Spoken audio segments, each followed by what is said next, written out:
It's Sunday. Tomorrow's Monday.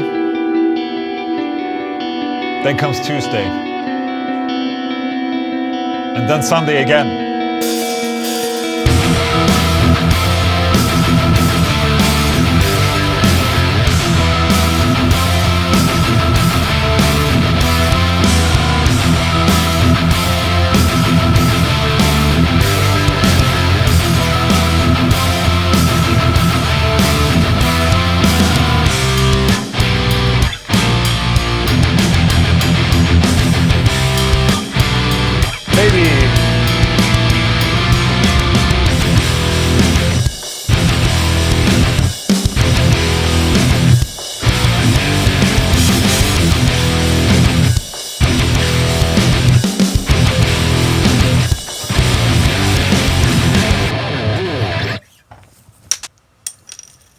What's up everyone and welcome to Sunday with SWOLA106. Welcome, holy shit.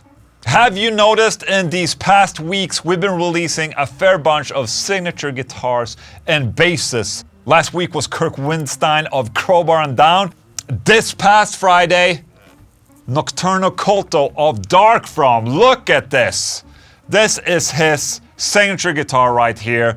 What a beautiful guitar. It's a tobacco burst G-type. Look at this, it's gloss. It has the satin neck and it's just... It's a real grandpa's guitar. I got an insane soft spot for guitars that look like this. And just the zebra pickups. What? Hello. Extremely proud to have Nocturno Culto of Darkthrone on the team. Thank you so much. Also, did you guys hear a difference in the intro today? The drums are different. Oh, shit! Now, I actually wrote those drums myself using that particular drum kit right there. I made a demo of Glenn Fricker's new drum pack. It's gonna be up on this channel, the demo that is, this coming week, okay? So be sure to check that out. I started playing the drums again. How about that? The drums of the SWOLA intro right there are available for you to download so you can participate in the Sunday with Ola Riff Challenge, by the way, that happens on Monday. So tomorrow, I'm gonna check out contenders for last SWOLA, okay? Awesome. Dude, let's start this awesome Sunday by being awesome. ThaNews. All right, we're starting with Babymetal. Baby and Mel. Babies and Mel. Two really awesome things go together as one. They are... I don't know what that was. Babymetal returned to announce a concept album, The Other One. Ooh, spooky. Just over a year on from telling us that they would disappear from our site, Babymetal are back with a brand new concept record and a whole lot of money. That's how it works. That's people, you know, people announce that they quit and then they come back, and you know, it's because of money usually. Oh shit. Fossilized metal spirits are still in the midst of traveling the metal galaxy. However, with the advent of the virtual world Metalverse, not Metaverse, okay, Melverse, a new chapter is about to begin. Oh, are they starting a VR world? Through the Metalverse, a restoration project called The Other One will reveal a side of Babymetal we never knew existed. Holy shit. Holy shit! You know, when Babymetal started, they were basically like 5 years old. The girls, I think, or something like that. They were just really young when they started Babymetal, and they was cool and hip and hop. And now, you know, how long has it been? But they're older now. Maybe they're, you know, becoming one with the VR world, and they're becoming digitalized, you know, because they're not 5 years old anymore. I'm just guessing. I have no idea what's gonna happen. I know that Babymetal is coming back. I personally like Babymetal because I can listen to that with my kids. I'm really trying hard to slowly kind of make them more and more used to hearing metal and heavy guitars. Babymetal is good for that. Okay, awesome. Couple weeks back I covered a video where the guy from Polyphia, Tim Henson, was talking about a new guitar that wasn't available on the market yet, and there was no news about it. Well, it's been officially announced now. It's his signature nylon string, the TOD 10N. In May this year, Polyphia dropped their first new song in 3 years, Playing God, which saw Tim Henson wield a eyebrowing racing custom Ibanez nylon string with a sound hole so the sound comes to your face. Now, after a few months of speculating sightings across the electric guitar star's social media channels, that elusive Ibanez has been officially launched as Tim Henson's new signature guitars. Oh shit. Okay, let's watch.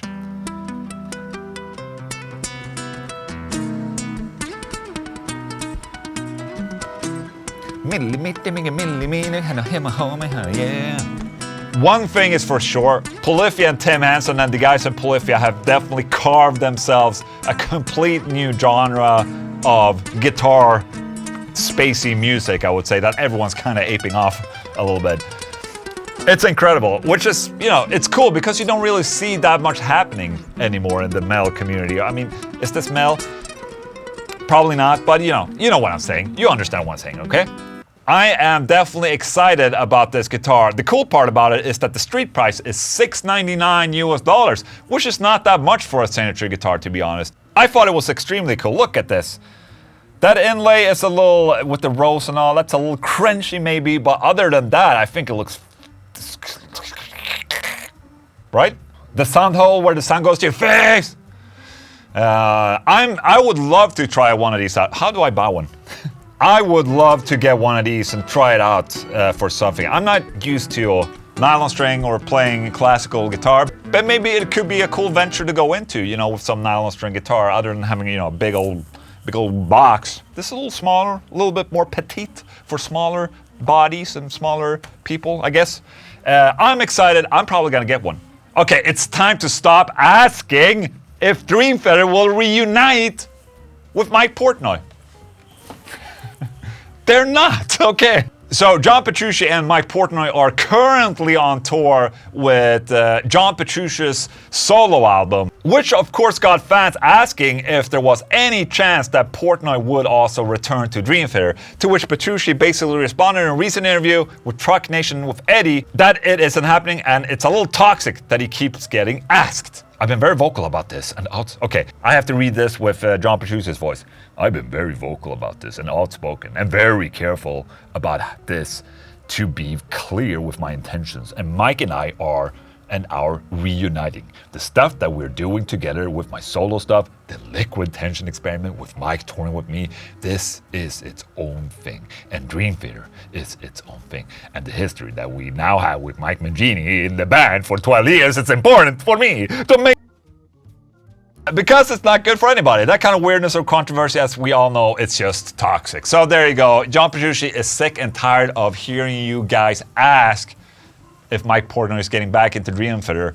I'm sure I'm not going to ask anymore, but personally, I would love to see this happen, okay? He's just not going to hear the end of it. I'm sorry. All right. Last week, I talked about the new Slipknot album on Sunday with Ola. Now, Corey Taylor is telling me to shut the fuck up and listen to what we give you.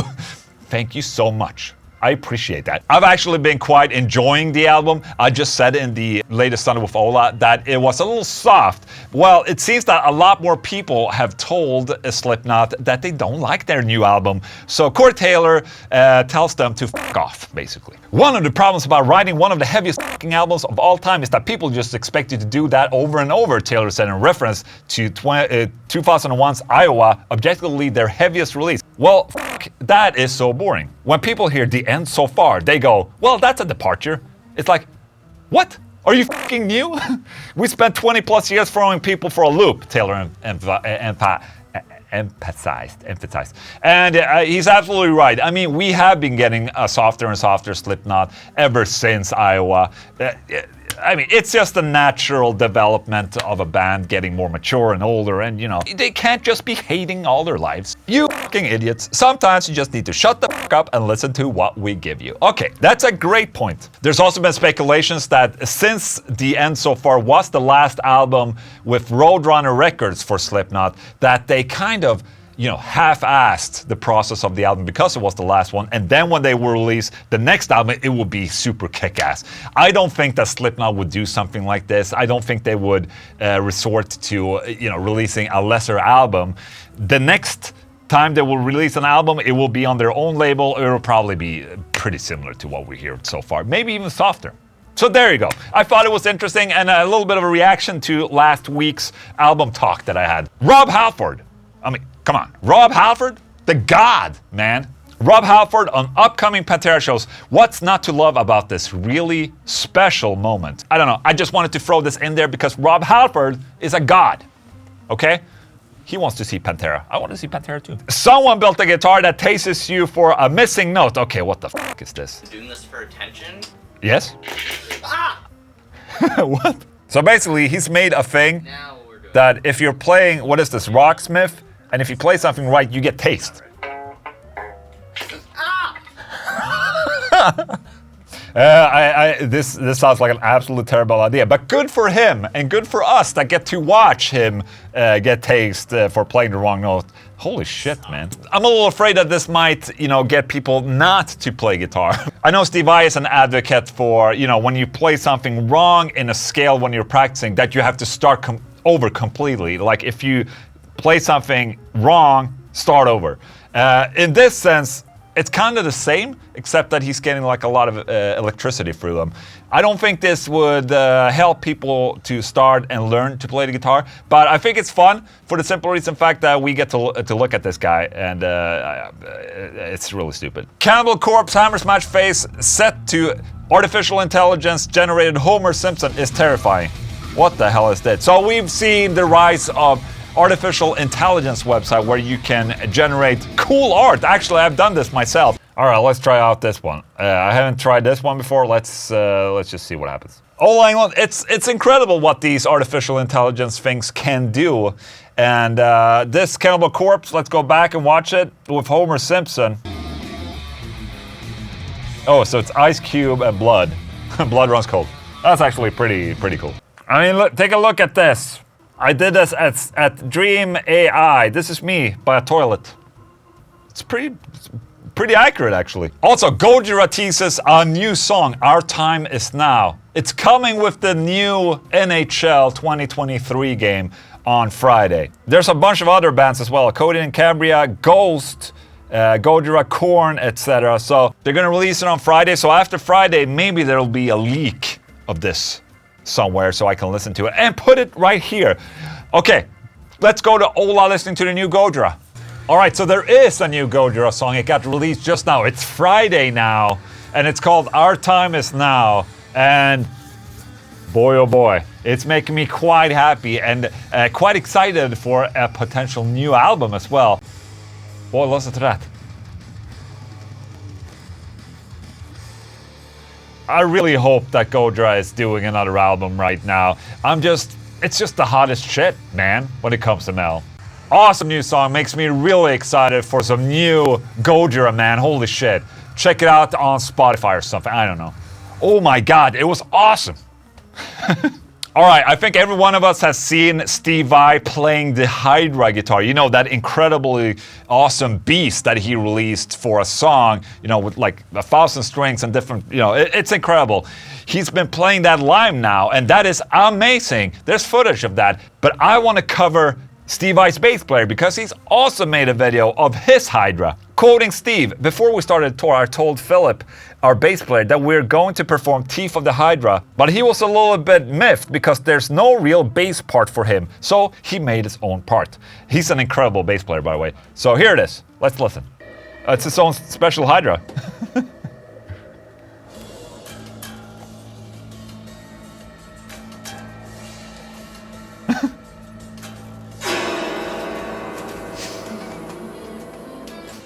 Did he stick that acoustic nylon string guitar in his ass? Where else would he place it? That harp sounds like fucking nightmares, man. Alright, that was it for the news. Welcome.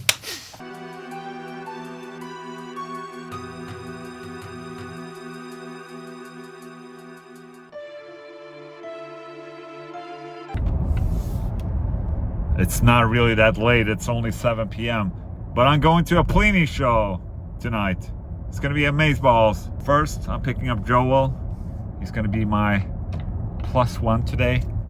I'm expecting some sick-ass tunage tonight. And also fun to have Plini in Stockholm. Let's go. Oh, thank you so much. Hallå. Hallå. Välkommen. Tackar, tackar.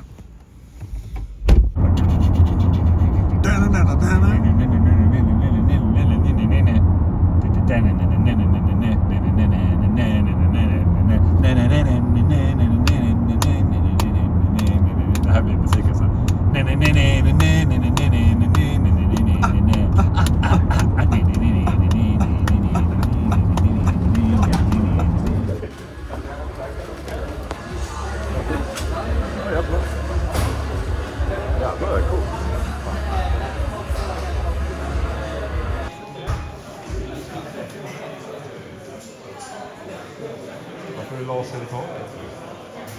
Det är så här om någon försöker göra inbrott.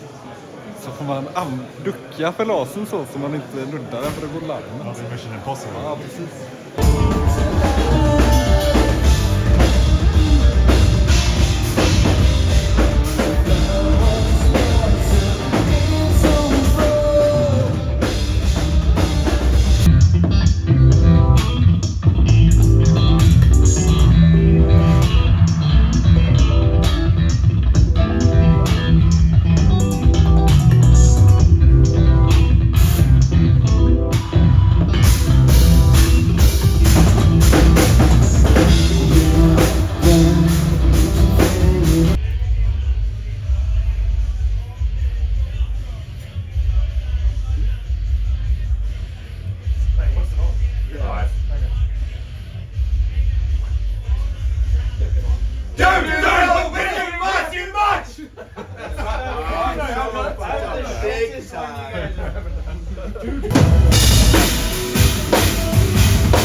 Let's see how we do on this next one. Thank you.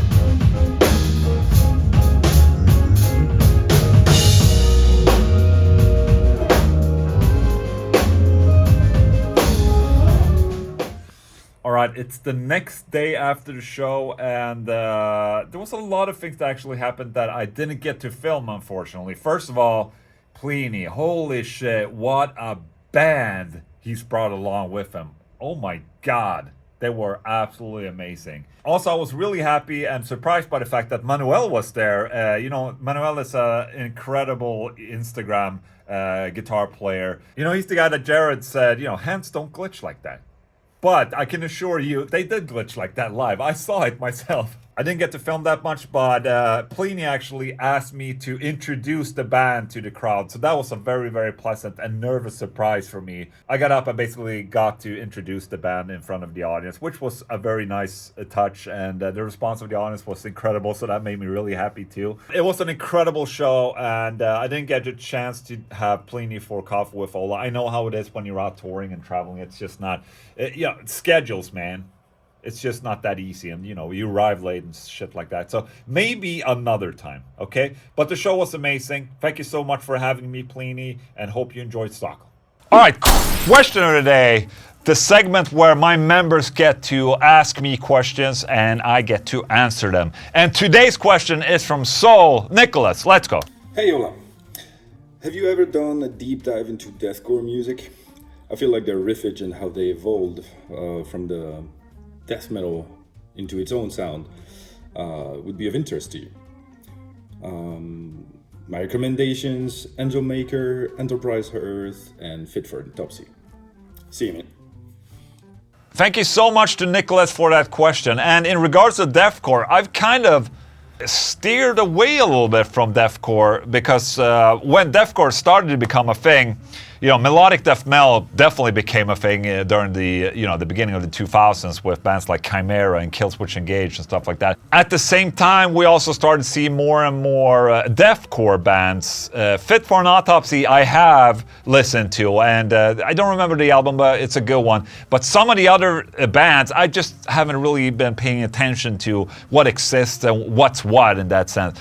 A newer band that I have been listening to a fair bit is Lorna Shore, which I think is incredible. But other than that, I'm pretty much out of the loop on that one. I think I was so invested into death metal at the time where deathcore was kind of on the rise. I was really invested into technical death metal like Cryptosy and Gorguts and Spawn of Possession, stuff like that. And this was at the time where deathcore kind of became a thing. I'm just not really good with the trends, man, and following what was new and what was good and what was bad. I just missed the train by a lot, you know? So I can't say for a fact that I know a lot about deathcore, except for the deathcore that I've heard has been good. I'm gonna check out Angel Maker. Thank you so much for the suggestion. Question of the day. And that, my friends, was it for Sunday with Ola 106. Hope you enjoyed it. Sunday with Ola Riff Challenge, hello! Tomorrow on my second channel we'll do the live stream. We'll check out last week's contributors. And you can download the drums in this video and we'll check you out in next Monday. Okay? How about that? Thank you so much for all the support. If you want to support what I'm doing here, you can buy a t-shirt from olenglundshop.com. But also don't forget that actually liking this video, commenting, and subscribing to my channel helps a lot with the channel growth. So thank you so much for all the support, and I'll see you in the next Sunday with Ola. Goodbye.